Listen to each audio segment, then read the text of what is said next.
If you've worked in a company, you'll probably recognize how it feels to be Monique. She starts a new project, looks for team members, holds meetings, and the emails start flying. Pretty soon, a few important documents emerge, and those documents get passed around and around. Within a couple of weeks, a few hundred emails, and a couple of dozen phone calls, a few things become clear. First, people feel overwhelmed. Everyone's inbox is filled with slightly different versions of the same document. Monique is never sure if she has the latest version. Second, it's impossible for her to see a complete snapshot of the project.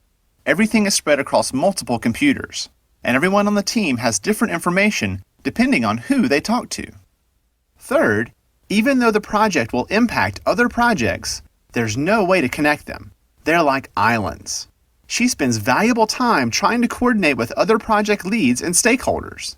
It's better than sending snail mail, but it's not the only way.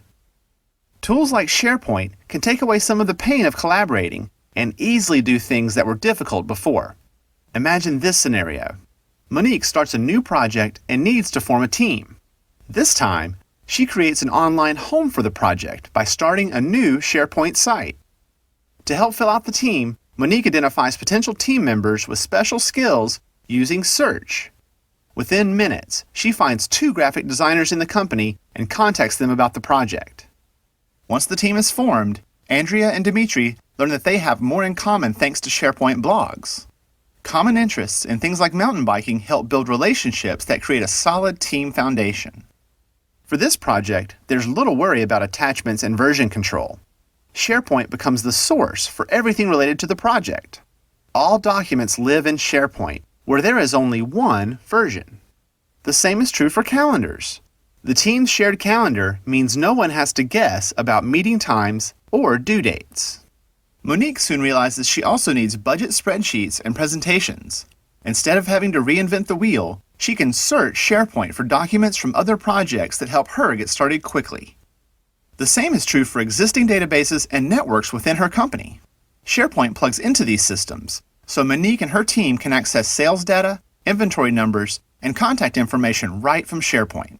Now she can see that instead of people, documents, and company data being islands in a huge ocean, SharePoint creates a home that not only connects these islands, but allows her company to see the big picture.